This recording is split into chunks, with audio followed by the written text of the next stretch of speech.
Good evening, everyone. I think that's everyone in the queue joined us. Thank you so very much for joining us this evening. You're very welcome to the event. This evening's event is the ESB Wind Farm Community Funds 2024 webinar event, and it's an information event to introduce ourselves, CCAD Partnership, to you. On the agenda this evening, if I can get my slides working. So first up on the agenda, we have Ryan Howard. Ryan is the CEO with CCAD Partnership, and he's going to give a brief overview of CCAD. Then we will hear from my colleague Ailish. Ailish will give an overview of projects previously supported through the ESB Wind Farm Community Funds that we're currently looking after for the last few years. Then it will be back to me for an overview of the application process. Then we'll go to some frequently asked questions, and then we will have closing comments. We have David Young here with us this evening from the ESB stakeholder team. And I should also introduce myself. I'm Elaine Barrett, the CCAD Community Benefit Fund Coordinator. So I'll pass you to Ryan next. Excuse me. Thank you, Ryan. Thank you, Elaine. If just for a moment, just first of all, it's just a privilege to be here. My name is Ryan Howard. As Elaine was saying, I'm the Chief Executive bottle washer, whatever you call it, for a community organisation. It's a community company that got set up nearly 30 years ago in Middleton and Cork. And our objective was to try to, I suppose, access resource so that we could in turn transfer funds to communities and community projects that made sense in terms of a bottom-up approach towards community development. And that's what we started doing 29 years ago, and have been doing since. And much of what we were doing for the first 20 years was all about, I suppose, taking and accessing European and national funds and local authority funds, and doing exactly what I just said there, which is to set up systems to allow for communities to access that funding in itself. You know, setting up application systems, setting up, I suppose, independent evaluation systems, setting up ways in which we could evaluate and help those projects, and also advise and support them. And ultimately, we built that up from scratch, and kept building on that and bringing in different types of, I suppose, experiences and people with us. We've got people who are at colleges. We've got community development people. We've got small business support advisors. We got community development advisors, etc. So ultimately, our aim is to try to enable communities to maximise the use of this funding, not only access it, but really make best use of it. Because when there's never enough funding out there, and it's always about trying to get the best funding, get the best buck, the best return for that money. So that's what we do, and what we've been doing. And about 10 years ago, we took on our first project with ESB, and then we've expanded since, and kept working with a number of projects in a number of areas, and quite a number of different project investors around the country, around the island. And now we're working with ESB in the north as well as in the south of the island. So that's who we are, and looking forward to working with you guys. So hopefully that gives you a sense of our belief and our background, and our support ultimately is to try to enable you to make best use of it and do everything we can to help. So thanks, Elaine.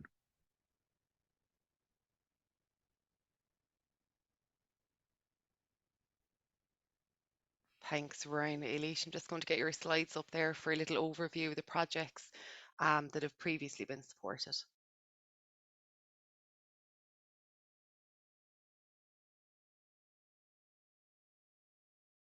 You're just on mute there, Ailish. Hi, good evening, everyone. Eilish Walsh is my name. I'm working with Elaine and Ryan on the Community Benefit Fund.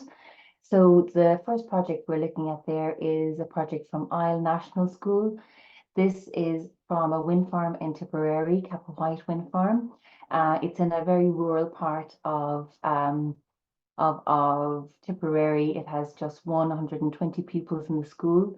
And it caters for infants from infants up to 6th class. Their project involved the funding of a lovely log cabin, which is used by the school in the morning for breakfast club, and also as a preschool Monday to Friday during the daytime. the total project cost for this was 37,000, but the funding from the Community Benefit Fund went a long way to help in putting this log cabin in place. The project has a huge impact on the lives of the families in the community. Childcare would be a very large issue for the area. There's a real lack of it. So with this log cabin, it has really helped mums and dads in the area. They can leave their kids in there in the morning at 8 o'clock, leave the kids there. They are ready. They can have some breakfasts in the log cabin, meet their friends, and then it's also used during the day as a play school and then for after school activities for them as well. The cabin is also really near to a woods, so the children can they can move very freely between the log cabin and the outdoors, and they're really gaining a lot of independent thinking and independent play in this lovely, safe, natural environment. So the next project here is Kilgarvan Sports Club. This is in Grousemount, County Kerry. It's been in receipt of 50,000 in multi-annual funding over the last 5 years. And this funding was used to upgrade their existing playing field, which was very wet and needed lots of drainage. So what they did there, they installed a sand carpet playing pitch and a track, and also AstroTurf lighting there. So this pitch is now used all year round, whereas before it could only be used during the summer months into September. And they're actually finding that they can, save money. So it's being rented out to other teams who want to use it, but they themselves can, they're no longer looking to play in other fixtures as well. So the next project there is with Anacarty Community Shop and Tea Rooms.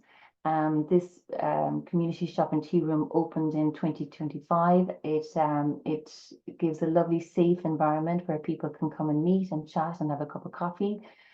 In 2023, this group applied for funding to install a solar PV system with a battery to store any excess electricity. In total, this project costs just over 13,000. So this project has reduced the cost of electricity and heating to run the community shop and tea room, but it's also earning them some money back, and it's giving some electricity also back to the grid. And it's a really good example of the local community showing the benefits of small environmental projects and energy saving, and it's really very effective. So the next one there is Rockmount Care Centre in Grousemount Wind Farm. So this project has been supported over the years. This is a community-based facility, and it's looking after older people in the Killarney, Kilgarvan, Kenmare area. The Rockmount Daycare Centre is open 6 days a week. And its main function is to provide comfortable, homely respite care for clients with Alzheimer's and with other dementia-related illnesses. Here they get hot meals, transport, laundry, etc. So the CBF fund funded them for anti-slip flooring, flooring that is just much more hygienic and much more safe for elderly people to use. So it's a fantastic project there. And then also for elderly people there, we have Kaulak Teha Soshilta, which is sheltered housing in the Gaeltacht Muskerry area. Here, this project was funded to upgrade their heating and their air to heat water system, ventilation system as such. So it's just making a much more comfortable environment for elderly people who are there. And this is just examples of some outdoor recreation projects that we funded. We have just in the left-hand corner there, we have the open air swimming pool in Cooley Village.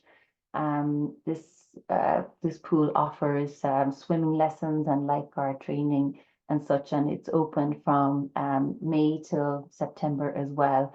So we've helped them to fund their online, registration system, booking system, water purification system, and such like that, and also their, funding of their running costs as well.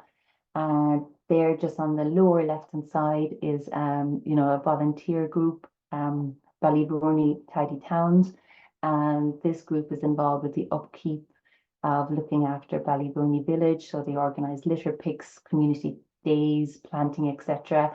And there is a lovely sensory garden and well-being garden that they have over the years. They've received some equipment in there and also upgraded, the surface area in the garden as well. And then just finally, we have community development from Crockahini, County Donegal. So they've had upgrades for fencing workshops and energy audits for their projects. Now, Thanks, Eilish. thank you. I think my favourite part is looking at all the projects, so they're fantastic. And I'm sure everyone on the call will have lots of new projects and images coming through for me this time next year. So thank you, Eilish.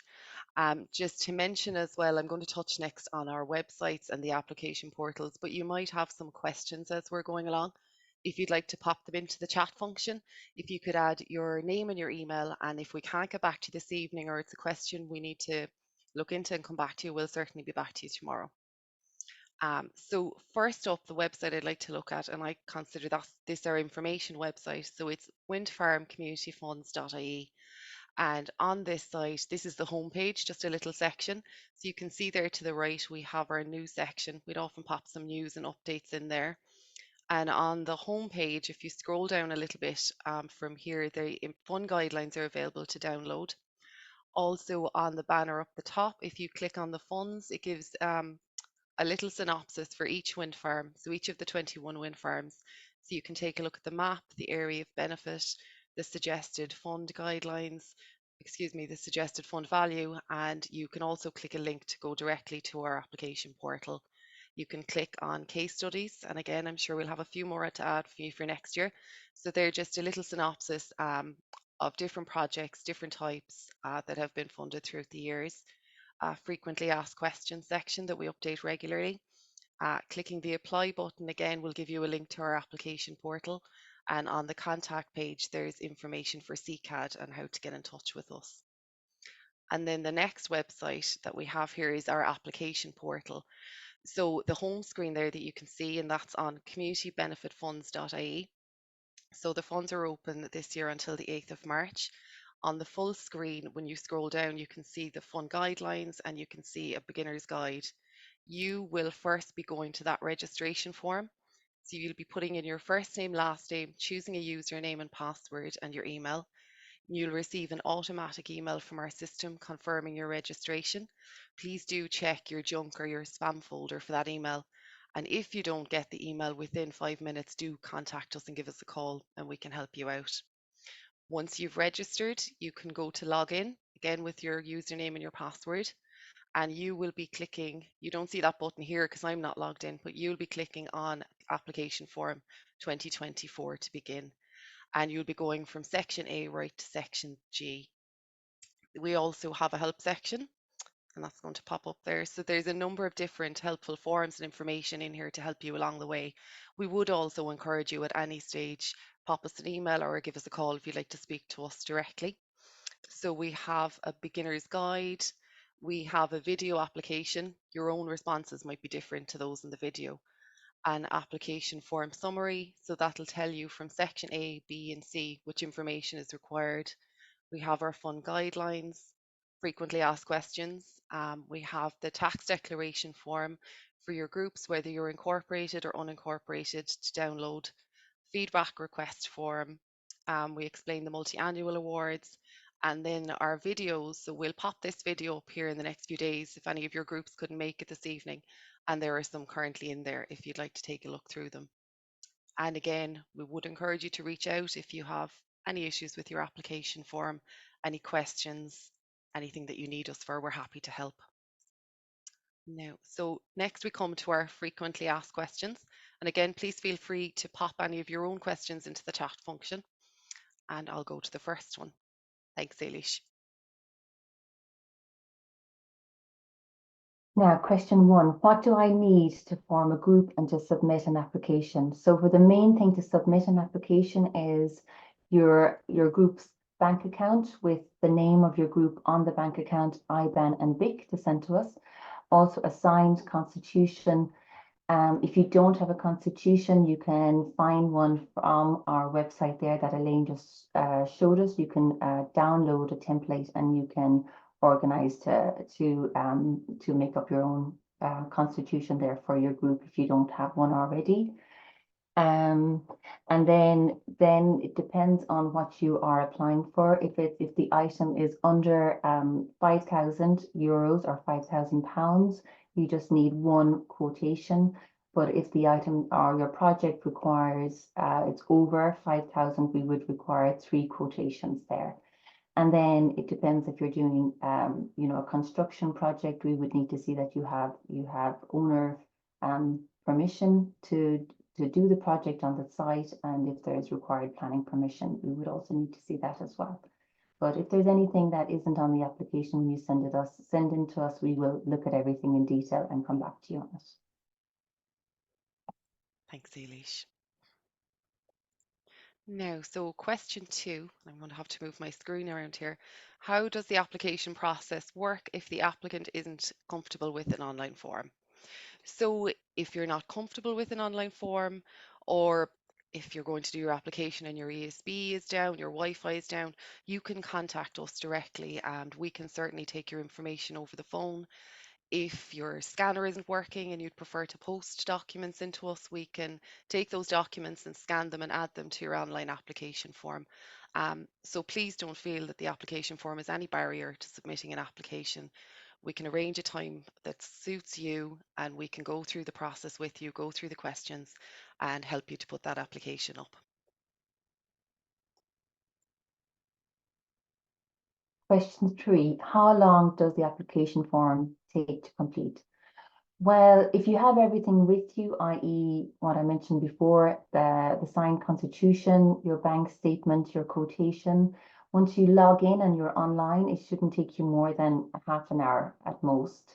But if you find that you're answering questions as you go, you can save your application in draft and come back to it, and you can take as long as you need. Yeah. Thanks, Eilish. So question 4, how much can my group apply for? So that's very much bespoke to your project. In the fund guidelines, you'll see there are suggested amounts and they range from £2.5 to £1,000 to £2,000. Now they are just a guideline only. Your own project is unique to you. You might put in for less, you might put in for a little more. And if you have a large project, if I would suggest you get in touch with us directly and we'll give you as the best advice that we can on how to structure the amount you put in for. And maybe you might have other sources of grant aid supporting the project. So give us a call if you have any questions at all. And again, the amounts in the fund guidelines, they are purely just there as a guideline. Question 5, what are the themes areas of focus for the funding? So the main areas for funding are for education and skills, health, safety and well-being, environment, habitat conservation, energy efficiency and sustainability, culture and heritage, recreation, sports and social inclusion.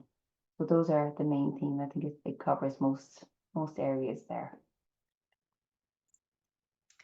And question 6, if I submit an application, when will I hear the results and when can I start my project? So the funds will close out on the 8th of March. And after that, then there's a period where we will check each application. We might come back to you and request further information. And then depending, the evaluation might go to a local panel or a CCAT in-house panel. We're expecting that the results this year will be out by the end of May 2024. If for any reason there's a delay to that date, and that might be down to application volume, we would communicate that with each applicant. and when can you start the project. So if you are successful and you receive a grant offer, you will be signing your contract and CCAT will countersign. And then at that stage, you'll receive what we call a letter to proceed with your fully signed contract. And that's the stage then where you can begin your project. So just a reminder to groups not to have any project expenditure to start your project prior to receiving that contract offer. Again, any questions around that? If you have a query on when you can start, if you have other grant sources, do give us a call to discuss. Question 7, when and how will I receive the grant money if I'm successful? So if you are successful, you'll receive our letter of offer. Well, it's a provisional letter of offer, and then there might be some outstanding information that we require. And you'll receive your money. So again, it depends on your project. So if your project is for equipment or for services to purchase, you will receive 60% of the project or the grant funding upfront. And then the 40% remaining is paid once you've completed the project and you submit your claim up through the website to us. But in a lot of cases, if there is construction or if there's installation or those type of works to be done, then you will receive the funding retrospectively once all the work has been done and you submit your claim. So question 8. If my application is successful, can the project completion deadline be extended if delayed due to contractor and weather, etc.? I would encourage all groups to complete their project within the contract timeline and prior to the expiry date. However, if something goes wrong, if, like we said there, it's weather, it's delayed, I'd encourage you to contact us as soon as you absolutely can. Let us know what's happening. We would also discuss with the ESB and we would come up with a solution on how to support you. That could certainly be an extension to your project and it would be dealt with on a case-by-case basis. Question 9, is it possible to change the allocation of funds to another project and to extend the completion deadline? Just as Elaine has said there, if something has happened and you're not able to complete the project as planned, or if something else becomes more important or a priority happens, as long as it's within the theme of the contract that was issued to you, we would be very happy to help you to reallocate your funds towards another project. And then again, of course, if you need to extend your deadline and if you need some extra time, yes, we're always open to that. But as long as we're updated as we go, that's always good. So. Thanks, Eilish. And we just have 2 questions in chat. So what is the total amount available for Curryfree and Carrickatane wind farms? So I'll just go through all of them for everyone on the call. So Carrickatane is 19,687 and 50 pounds, excuse me. Crockagarran in County Tyrone is 15,312 and 50 pence. Curryfree in Derry is 13,125. Crockdoon in County Tyrone is 16,406 and 25. Eglise in County Derry is 19,687 and 50 pence. And those values are the total available to allocate to the successful groups in the areas. And then the second question that we have in our chat is it necessary for all community officers, treasurers, chairperson, etc. to have an email address? I would encourage, where possible, to have 3 separate email addresses for 3 members of your group. And the reason for that is if we need to get in touch with you and maybe one member, for whatever reason, isn't available, it's really useful for us to have a backup email. Maybe if there isn't a separate email address, it certainly would be helpful if there were at least 2 separate phone numbers, 2 separate sets of contact information at least would be very helpful. And there's just another question there. Can you apply to 2 wind farm funds if they're in your area? So I know 2 of the wind farms are quite close together. My recommendation there would be apply to just 1 wind farm and apply to the one closest to you. And there's just another one here. Are there maps available to show the radius? Um, yes, they are. So else they will be on our help section and they're also on the information site. But I will send links to everyone on the call as well tomorrow with those. And there's just one more here. How many groups will be funded per wind farm? That's a really difficult one to tell yet. So until the funds close out and we see how many applications have been submitted and the values that have been submitted, we really won't know until we get then to the evaluation stage how many groups will be funded. So it's a little bit of a difficult one to answer yet. Then there's another question, is the total amount mentioned to be divided amongst all successful applicants? Yes, so that's the total, those amounts were the total fund available for those wind farms, and they're to be divided between the successful applicants. Now we will keep an eye in the chat and we'll certainly be back to you at the end of the evening if we can, or tomorrow if you want to pop your email address into the chat there as well if you have any further questions. And also just to mention, we have one-to-one clinics available next week.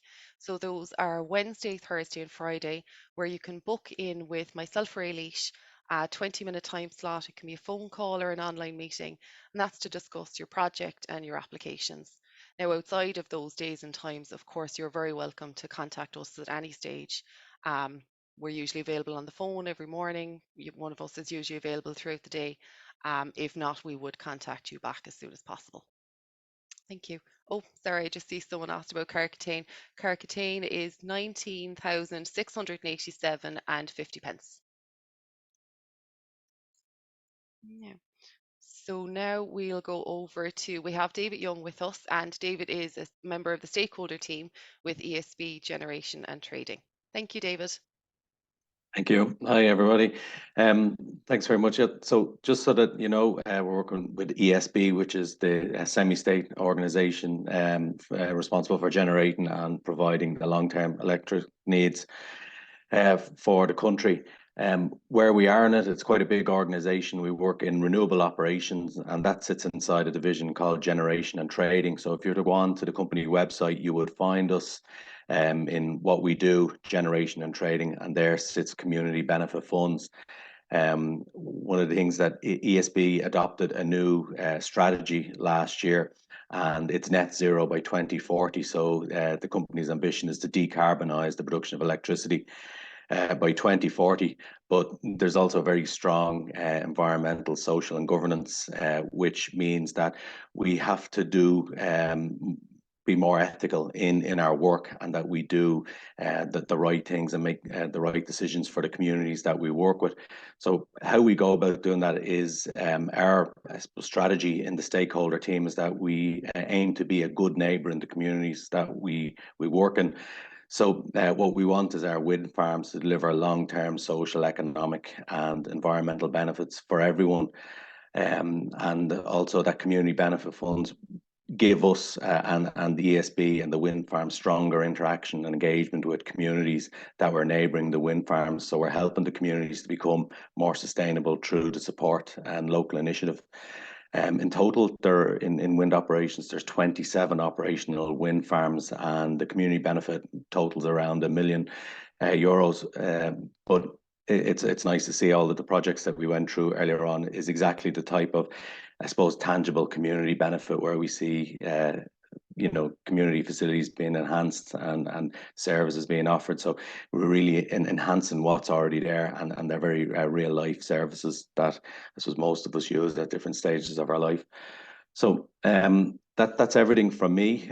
You can find us on our website, or if you need to contact us on the stakeholder management team, you'll see links on our website. That's it, Elaine and Eilish. Thanks, David. I think we have one more question in chat actually before we finish. Let me see. So I think this is in relation to the maps. Is it ones inside the circle that can get the grant? So inside the circle would be the area of benefit. Now it is sometimes possible there might be a project outside that circle, but it's benefiting the community within, and then it would be given consideration. But in general, projects that benefit the community and that are located close to the wind farms are prioritised. Ryan, I might hand over to you. Yeah, thanks, guys. I hope everybody on the call has had a chance. Now, we're going to give you a slide just at the end here. We might pop it up there at the end just while I'm talking for the next minute or two, just to keep in contact. Make use of the opportunity for the one-to-one if you're considering an application. Any questions you have, or if you need a few other of your, a few others of the group of your group to sit down and consider or talk about this with our team, just please do. Make use of the opportunity, because we're here to try to build relationships and build and understand ourselves what your priorities are, and to do the best we can. The funding is what it is. It's what we'd hope to do and what we'll aim to do and what we've done elsewhere is to build relationships not only through the funder but also with other funding bodies in the area, the local authorities, maybe some of the co-financing potential for Europe as well, because we would work in those areas. So ultimately, what we're trying to do is to see how you guys can make use of it, but also maximize the funding itself. And there is a balance. There's a question there in terms of the weighting towards renewable projects. I have taken up the opportunity to answer a question as I see popping into chat, but it comes down to what your priorities are. I mean, there are a set of guidelines there in terms of what the fund is trying to achieve, but ultimately it's what you're trying to achieve. Some funds in the future will be much more weighted towards certain types of renewable requirements or results, but this particular fund is pretty open. That's coming from ESB. And we love working with ESB funds because they are very open to community development, to broad sustainable development. So it comes down to what your priorities are, who your priorities are. Is it younger people? Is it older people? Is it trying to do something that, this funding can actually act as matching finance or leverage for finance? Can it act as a way to attract other finance? And those are the kind of questions we'll be, maybe not in the first year. In the first year, we'll just be getting to know each other, but just over the years, we will want to sit down with you. We will be with you. That's one of the aims this year, is that we'll travel and spend time with each of the communities to really get to understand what you want to do with this thing, because it's your opportunity. We're here to facilitate it. I should have said it from the start. The community, so CCAD is a community-owned organisation. We're not for profit. We're not here to gain profit from this process. What we do here is we charge these guys a bit of money to do this job, but it underpins our own services. It underpins community services. So that's what we do. So we're not here for private profit. We're here for community investment and community services, and we'll do the damnedest we can to help you to do what you do as well, because that's who we are, and that's where we come from. And our board of management, who are volunteers, come from all of those backgrounds, and a link between younger people, older people, those who are in between, those who are employed, those who are unemployed, those who are trying their best, those who are struggling, and those who are getting there. And that's what we try to reflect. That's what we try to reflect in what we do and in our decision making. But ultimately, the priorities will come and will start to be, will emerge from you. And the stronger the project in the first year, the more clarity we have, the easier it is for us to make decisions. The funds are not large in one sense. So there's a question there: will it be distributed or divided into all the projects that are successful? It's a good question, and ultimately, what we don't want to do is see this money turn to dust. We always talk about this as being an opportunity for you to turn it into something else, to really make it work, to potentially do something that you couldn't have done without it, to create legacy and opportunity from it, to think about the long term, not just the short term. Short term may be issues that have to be dealt with right now, and that's understandable. But ultimately, there is an opportunity here to look at a number of projects, and we spoke a little there. Some of those examples that we were giving are projects that we would have worked with our funders under what's called a multi-annual approach. And in that space, what we try to do is to look at maybe bigger projects that you have in mind as a community, not just as a single group, but as a community. and seeing whether some of this funding could actually be put across a number of years to allocate towards those kinds of opportunities. And we love with the ESB to encourage that thinking as well. But it isn't to be done alone. It is this matter of partnership with others out there as well. So I'm going on a small bit here, but I think it's just important that we leave a little bit behind in terms of explaining why we're doing this and what we're doing it for. And I hope what we'll be doing is with you over the next couple of years, over a number of years, is seeing this go from a potential to a reality in terms of impact. And I suppose with that, again, we invite you, I think there's a final slide coming up there, to please keep in contact, to keep talking to us. And maybe the final slide is just disappeared off the face of the earth there It because has it's gone black. disappeared. Yeah. Okay, we'll make sure to send it out to We'll be everybody back. that's attending. Yeah, Hang on. have we just, yeah, Now am I back? you are, there you are. Thank you. Hang on. Thanks, Lynn. There we go. I leave that up there for a minute or two, everyone. Yeah, and keep please any more inputs. If you want to say anything on chat or anything, please do let us know if there's anything we can do to help. Or if you want to leave a reaction to this evening. Tonight was very much about information sharing, and letting you know who we are, but also about the application process. So just want to thank Elaine and Eilish for putting in all the hard work today and the last couple of weeks, and working with Dave and others. And well done. Thank you. Thanks, everyone. And thanks, everyone on the call. We're looking forward to getting to know you.